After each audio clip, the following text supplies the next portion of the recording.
Hello everyone. In continuation with the same topic, staffing, today we are going to discuss components or elements of staffing. What are the functions of staffing?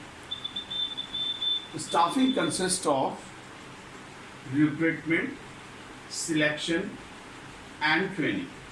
ये combination of these three functions, recruitment, selection and training, makes staffing.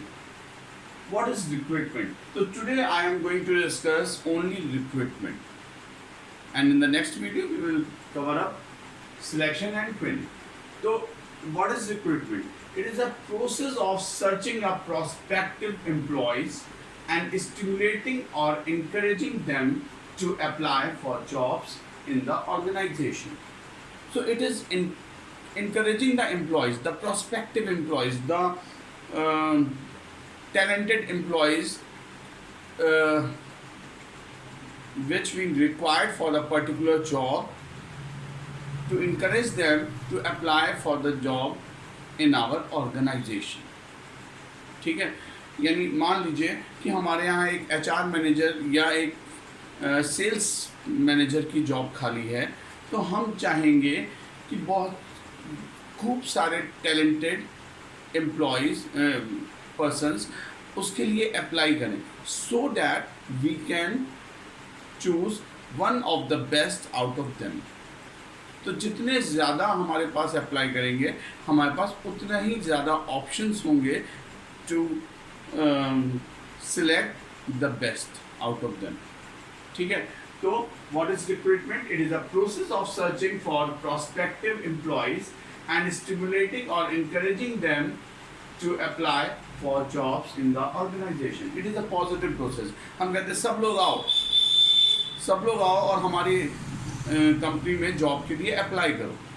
तो हम सबको बुलाते हैं जो भी उस job के लिए सूट कर रहे हैं, जो टैलेंटेड हैं, जो नॉलेजेबल हैं, जो क्वालिफाइड पर्सन्स हैं फॉर द पर्टिकुलर जॉब. जो क्वालिफिकेशन हमको चाहिए, उस क्वालिफिकेशन और के पर्सन्स हमारे यहाँ हमारी कंपनी में पर्टिकुलर जॉब के लिए अप्लाई करने के लिए हम लोग इनवाइट करते हैं.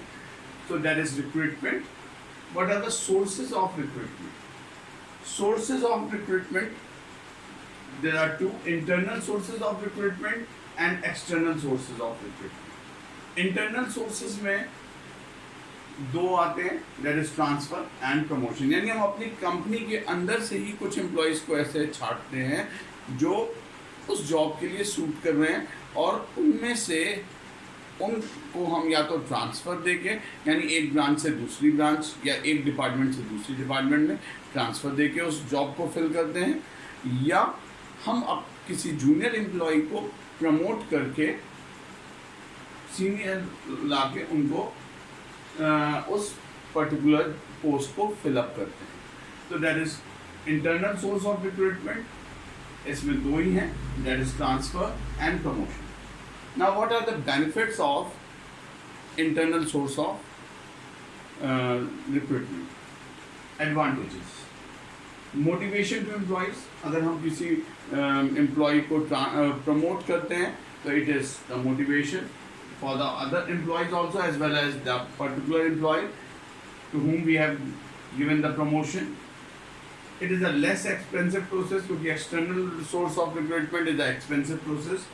सिंपल प्रोसेस, ये सिंपल है क्योंकि कोई एक एम्प्लॉय हमारे यहाँ बहुत दिन से काम कर रहा है, 10 साल से काम कर रहा है, हम उसको प्रमोट कर रहे हैं, हम उसको जानते हैं, हम उस एम्प्लॉय की वर्किंग जानते हैं और हम उसको प्रमोट कर रहे हैं. अ टूल ऑफ ट्रेनिंग, ट्रांसफ़र करके हम उसको ट्रेनिंग भी प्रोवाइड कर रहे हैं, एक ब्रांच से दूसरी ब्रांच ट्रांसफ़र करके या एक डिपार्टमेंट से दूसरे डिपार्टमेंट में. तो it is a tool of training. And no over and under staffing. Over and under staffing नहीं होता जब हम एक एम्प्लॉय को यहाँ से ट्रांसफ़र करके, यहाँ पर हमारे पास ज़्यादा एम्प्लॉय हैं एक ब्रांच में, हमने वहाँ से एम्प्लॉयज़ को ट्रांसफ़र करके दूसरी ब्रांच में भेज दिया, तो इससे ओवर या अंडर स्टाफिंग नहीं होगी. Disadvantages: not suitable for new enterprises. भाई नई एंटरप्राइजेज में कैसे कर सकते हो? नए नए नए एम्प्लॉयज़ हैं, नई इंटरप्राइज है, वहाँ पर हम ना ट्रांसफ़र कर सकते हैं ना प्रमोशन कर सकते हैं।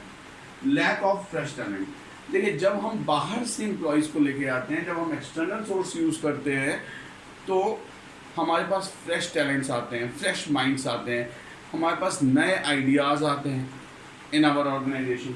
लेकिन अगर हम इंटरनल सोर्सेज यूज़ करते हैं तो we are lacking of fresh talents. Lack of competition, competition कम हो जाता है, ठीक है। हमें मालूम है जैसे गवर्नमेंट एम्प्लॉयज़ को पता है कि हर 5 साल में उनको प्रमोशन मिलना है, हर साल हमको इंक्रीमेंट मिल रहा है, तो they became lethargy. Low productivity, जब कंपटीशन नहीं होगा तो प्रोडक्टिविटी कम होगी और employees will become lethargy. Now the external sources of recruitment. External sources में what are the sources? Direct recruitment. Direct recruitment क्या होता है? कंपनी के बाहर एक पोस्टर लगा देते हैं, we required sales person, we required peons, ठीक है। कैजुअल कॉलर्स, नॉर्मली क्या होता है कि लोग हमारे यहाँ रिज्यूमे डाल जाते हैं, भाई हमारे यहाँ पोस्ट, हमारे यहाँ टीचर्स, मान लीजिए हम कैथेड्रल की बात कर रहे हैं, हमारे यहाँ स्कूल में लोग आते हैं, रिज्यूम छोड़ जाते हैं, कि जब ज़रूरत हो तो बुला लीजिएगा। तो वो रिज्यूम ऑफिस में कैटेगरी वाइज रखे जाते हैं कि ये हिस्ट्री टीचर के रिज्यूम है, ये कॉमर्स टीचर के हैं, ये इकोनॉमिक्स टीचर के हैं, ये इंग्लिश टीचर, हिंदी टीचर। अब मान लीजिए किसी एक सब्जेक्ट में वैकेंसी हुई तो उस सब्जेक्ट के रिज्यूम को उठाया और उनको कैजुअली कॉल कर लिया और उनका इंटरव्यू वगैरह लेके और उनको सिलेक्ट कर लिया।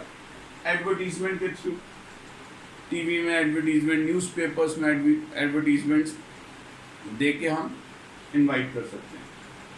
Employment exchange is another source of external recruitment. Employment exchange government के भी होते हैं, कुछ प्राइवेट्स भी होते हैं, प्राइवेट प्लेसमेंट एजेंसीज होती हैं, वो हम आगे पढ़ेंगे।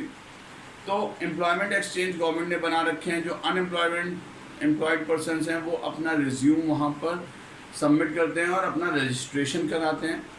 कंपनीज एम्प्लॉयमेंट एक्सचेंज में आती हैं और अपने मतलब के एम्प्लॉयज़ को छांट के और उनको कॉल कर लेती हैं। तो it is a centre place for unemployed person and the companies which require the employees. Management and placement agencies. Management and placement agencies भी यही काम करती हैं। ये unemployed persons का डेटा कलेक्ट करती हैं और उनको कंपनीज को देती हैं और कंपनीज अनएम्प्लॉयड पर्सनस को जॉब ऑफर करते हैं। कैंपस रिक्रूटमेंट आप लोगों ने जानते होंगे, अगर आप लोग अच्छे कॉलेज से MBA करेंगे, आई होप, तो वहाँ पर कैंपस में कंपनीज आती हैं और वो कंपनीज आपका इंटरव्यूज़ लेती हैं और आपको जॉब ऑफर करती हैं।